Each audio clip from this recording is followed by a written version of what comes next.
be a veterinarian, because I know I have a bunch of friends in this class that say that they're going to grow up to become a veterinarian. And a lot of friends in my class just love animals. I want to be a veterinarian. So remember, a veterinarian is someone that takes care of animals. It's a doctor for animals. So let's see what a veterinarian does. The author is Laura Driscoll, and it's illustrated by Catalina Echeverry. Dad and I are waiting to see the veterinarian or animal doctor. We brought our dog Gus. It is time for his checkup.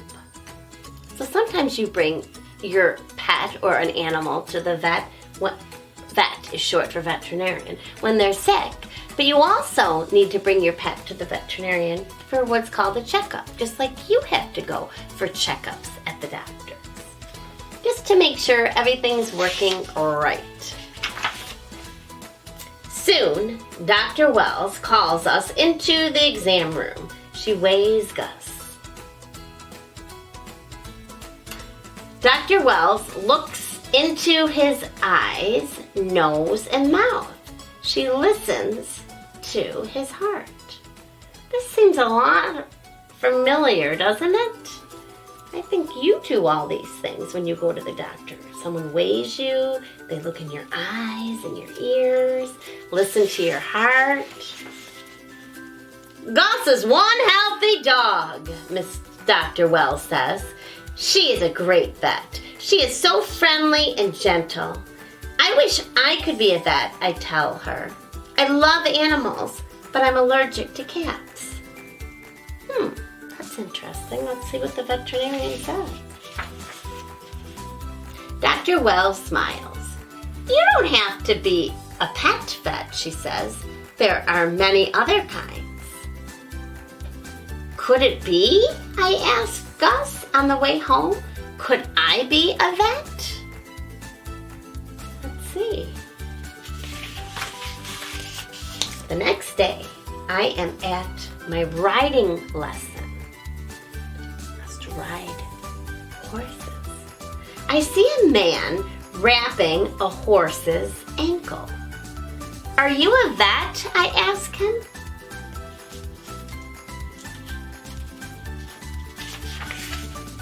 Yes, the man says. I am a large animal vet.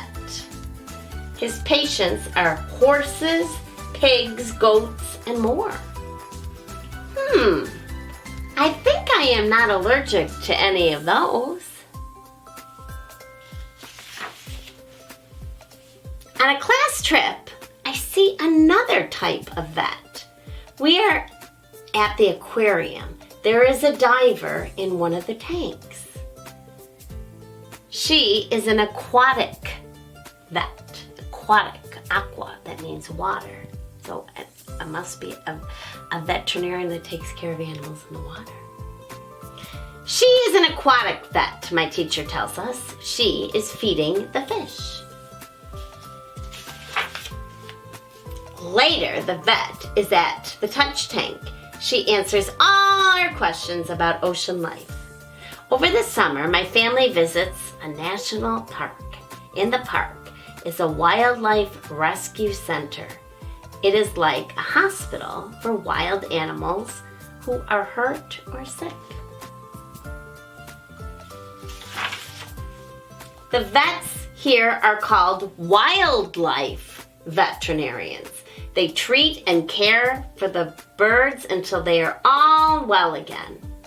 Then they release the birds back into the wild. This is the best part of my job, the vet says. Oh, that would be the best part, wouldn't it? So they take care of the birds, maybe their wing is broken, and then when they're better, they get to set them free. And that would make me feel so happy that I made the bird better and now I see it fly. In the fall, my scout troop visits a dairy farm. It is a large farm with many cows. We need a dairy cow vet. I tell them for disease. I test them for disease, she says, and make sure they get good food. Healthy cows make lots of good milk. Wow.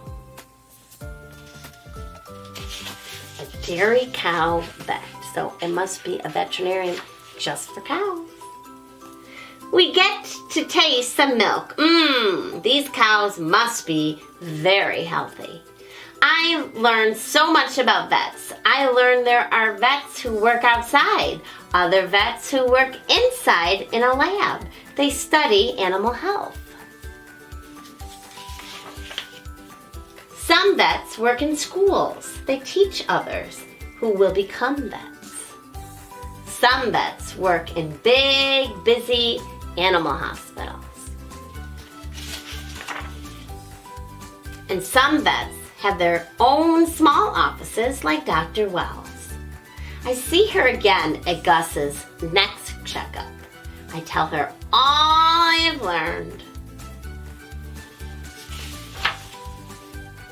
So what kind of vet do you want to be? Dr. Wells asks me. I think it over. Then, achoo! The cat next to me makes me sneeze. I don't know, I say. I'm glad I have a lot of choices.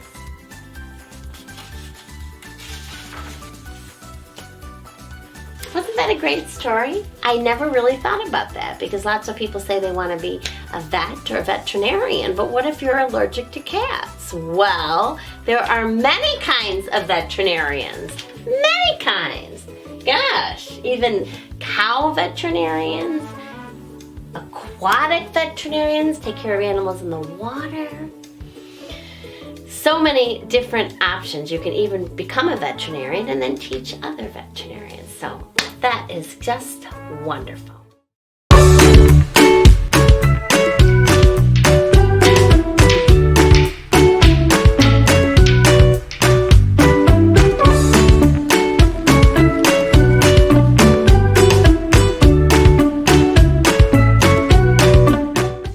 Welcome to Science Time, and boy oh boy, some science experiments can be delicious. Today we're going to be showing you exactly how to make really cool homemade popsicles using a few ingredients, including Jell-O. And before we get started, the cool people at the Jell-O Museum invited us down to take a look at their gallery.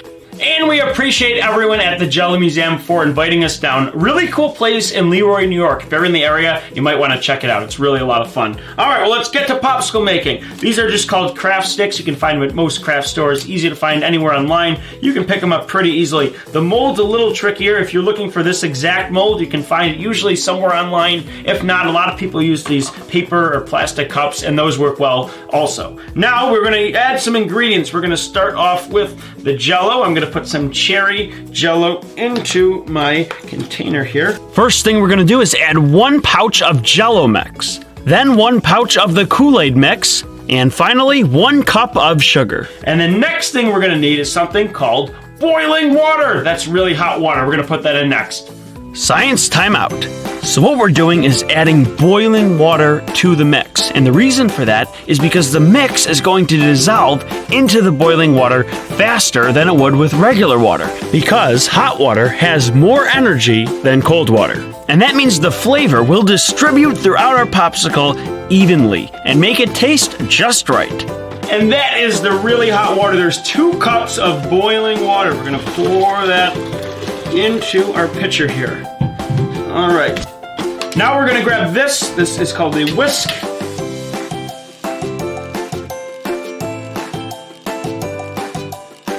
And that's about 15 seconds on that. And then we're going to also add the cold. We have 2 cups of the cold water as well. All right, that should be good. Now we're going to pour all this into our mold here. Now, I'm going to grab a couple at a time here.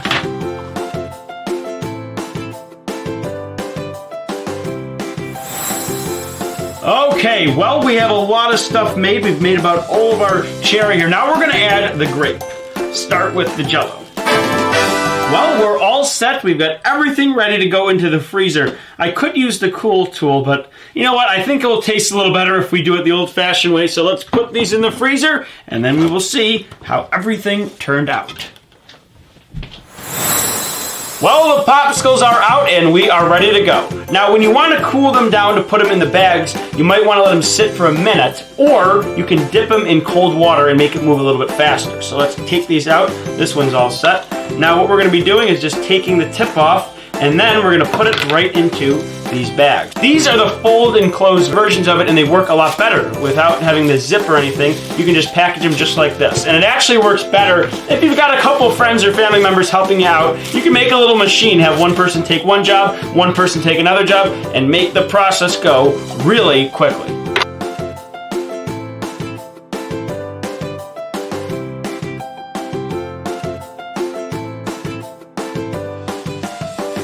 All right, well, we finished all the grape ones. We're going to put them in this bag and then take them to the freezer and get onto the cherry ones.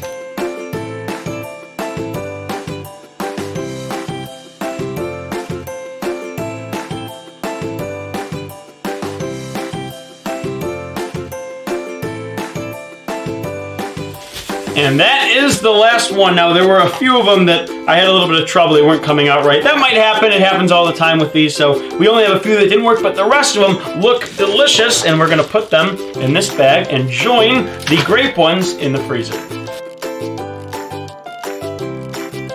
And that is pretty much it. We put all the popsicles in, and now we can just wait, and then we can eat our popsicles. This is the blue one I made earlier.